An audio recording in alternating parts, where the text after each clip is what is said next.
Marizzo. Universo Digital, com Arthur Igreja. No Universo Digital de hoje, Arthur Igreja vai falar sobre uma treta, é isso mesmo, Arthur Igreja? Uma boa tarde para você, tudo bem? Boa tarde, tudo ótimo contigo? Tudo bem, tudo começou por causa de fake news, é isso? Exatamente, na verdade você resumiu o assunto de forma impecável, é treta mesmo. O que aconteceu foi o seguinte, um cantor muito famoso, que é o Neil Young, né, icônico, eu diria, ele simplesmente emitiu um comunicado, né, uma carta falando o seguinte, olha, o Spotify pode ter Neil Young, né, ele mesmo, ou o Joe Rogan, mas não os dois ao mesmo tempo. Então vamos tentar entender o que aconteceu. O Joe Rogan é aquele que normalmente aparece no UFC, né, ele faz a apresentação das lutas, faz as entrevistas, e ele também é comediante, e ele se tornou uma pessoa muito conhecida por um podcast. E aí o que aconteceu é que um tempo atrás o Spotify fez um acordo de exclusividade com ele. Então ele tem um acordo lá de mais de 100 milhões de dólares para que o podcast dele só tenha dentro do Spotify. Bom, e aí o que aconteceu? Ele entrevista várias pessoas, ele tem entrevistas muito polêmicas, como a que ele fez com o Elon Musk, o fundador da Tesla, que durante a entrevista consumiu uma quantidade absurda de maconha e falou uns absurdos durante a entrevista. E recentemente ele entrevistou 2 médicos que eram completamente contra a vacinação, contra o uso de máscara, e isso revoltou profundamente não só o Neil Young, como a Joni Mitchell e também o Nils Lofgren e agora alguns outros músicos. Então ele desencadeou essa onda. E aí o que aconteceu é que o Spotify não removeu esses episódios do Joe Rogan. O Neil Young falou o seguinte, olha, é uma vergonha ter um conteúdo como esse, então vocês têm que remover esses episódios. O Spotify bateu o pé, falou que não ia tirar do ar, e aí o Neil Young falou, bom, então eu vou pedir para que vocês retirem as minhas músicas, todo o catálogo do Neil Young. E foi exatamente isso que o Spotify teve que fazer. Resultado, desde o dia 24, também conhecido como semana passada, o Spotify já perdeu em valor de mercado quase 12 bilhões de reais. Então as ações caíram em mais de 6%. Outros artistas estão também pedindo para retirar músicas ou seu catálogo completo. E aí o que aconteceu é que o Spotify teve que dar uma resposta, né? Então o CEO, o criador do Spotify, ele veio ao público dizendo o seguinte, olha, nós temos política contra conteúdos, né, que abusam, que têm, enfim, infringem determinadas cláusulas, mas nós entendemos que não foi o caso e nós seremos cada vez mais transparentes. Então, assim, qual que é a minha análise dessa história toda?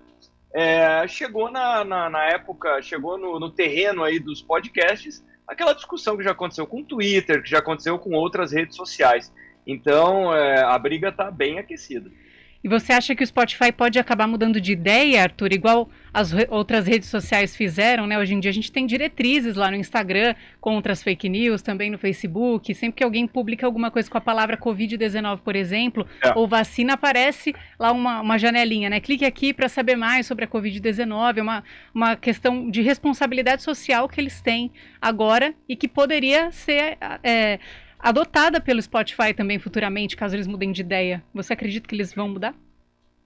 Parte disso já aconteceu nessa última semana. Então o Spotify ele se comprometeu a colocar um certo selo, né, dizendo, olha, esse assunto tem a ver com AIDS, com Covid. Então eles publicaram aí algo nessa direção, muito parecido com o que acontece, e eles também prometeram ter algo muito parecido com o que tem no YouTube, ou seja, a pessoa ela vai ser alertada, né, de que o conteúdo é impróprio, de que ela está violando determinadas regras, e se ela fizer isso sucessivas vezes, ela pode ser banida, ela pode ser bloqueada, né?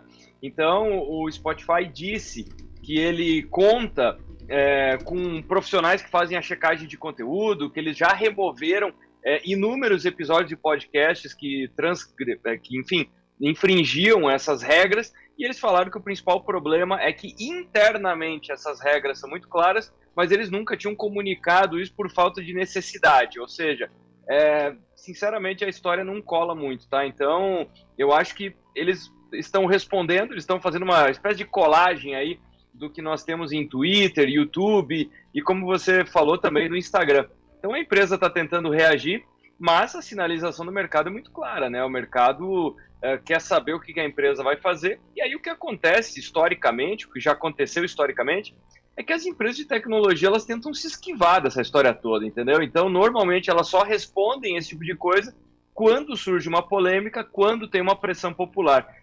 No passado, é isso que aconteceu com o Facebook, aconteceu com todas as outras redes.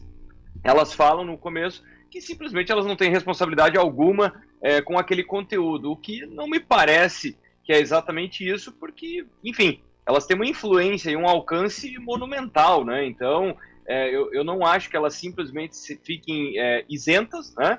Porque nós temos que lembrar que as empresas de tecnologia, elas não têm as mesmas responsabilidades, por exemplo, de um veículo jornalístico, né? Onde você tem uma série de condutas que precisam ser seguidas. Então, acho que esse debate, no final das contas, é extremamente necessário. Arthur Igreja, no nosso quadro Universo Digital, muito obrigada por trazer essa discussão, também uma reflexão para o nosso ouvinte, né? Para ele ir pensando aí sobre esse assunto. Quem não estava sabendo agora está sabendo e pode refletir um pouco mais sobre isso. Muito obrigada pela sua participação. Ao longo da semana a gente acompanha o seu conteúdo aqui gravado no Estúdio CBN e segunda que vem a gente se fala ao vivo de novo. Até a próxima. Quem escolhe a Unicred